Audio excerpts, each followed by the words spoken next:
So ngayon, naisipan kong buksan yung bag ko dati na pag-uwi ko. Nung una kong uwi, nung dumiretso ako sa ospital, binuksan ko siya kasi nga, inayos ko yung bag na yun, yung dala ko na yun. Kasi simula nung inuwi ko siya dito, hindi ko siya binuklat kasi nga, maalala ko kasi yung anak ko. Kaya hinayaan ko lang sa, pinasok ko lang sa diretso sa aparador ko.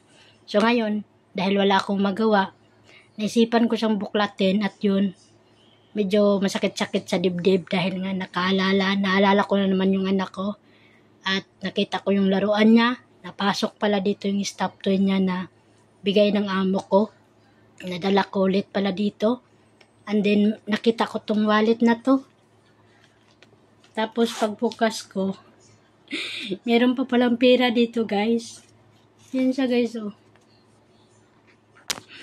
Meron pa pala akong pera. Ngayon ko lang to nakita. Kasi akala ko kasi wala na akong pera doon.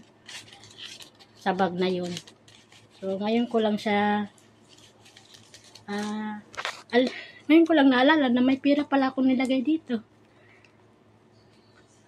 Kaya malaki-laki pa pala. 1,350. So pala ko siyang papalitan ng dollar para malagay siya sa GCash ko. And then, pamigay ko sa inyo.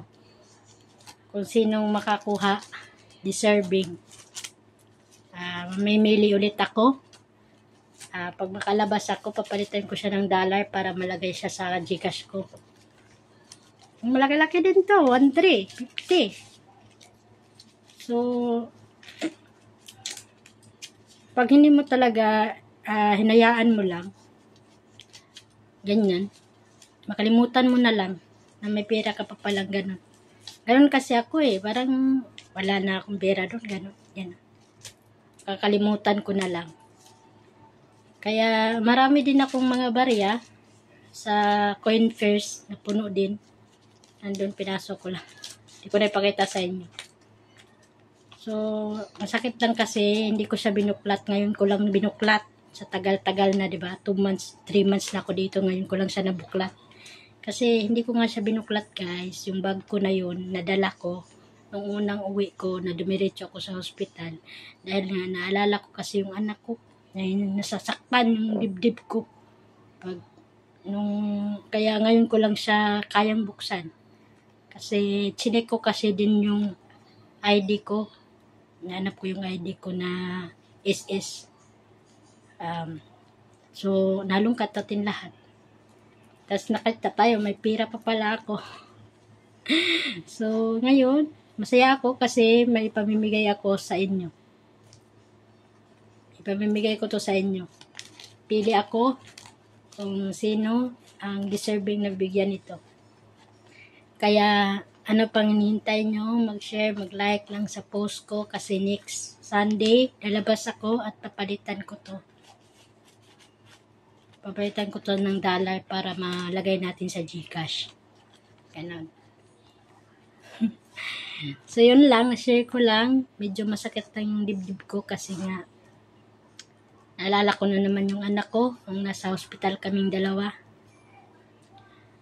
Una kong uwi ng Pinas. Noong April. Kaya yun lang, sakit lang sa loob. Naalala na naman natin yung yun, masakit na pagdaanan na yun. Ay, wag na natin kwento kasi baka maiyak na naman ako.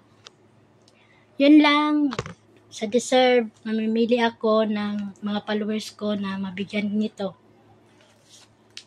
Kaya anong pang hinihintay nyo, yun lang din yung gawin nyo po sa mga post ko. Posin nyo yung video ko, i-share nyo, like, comment, ganun lang po.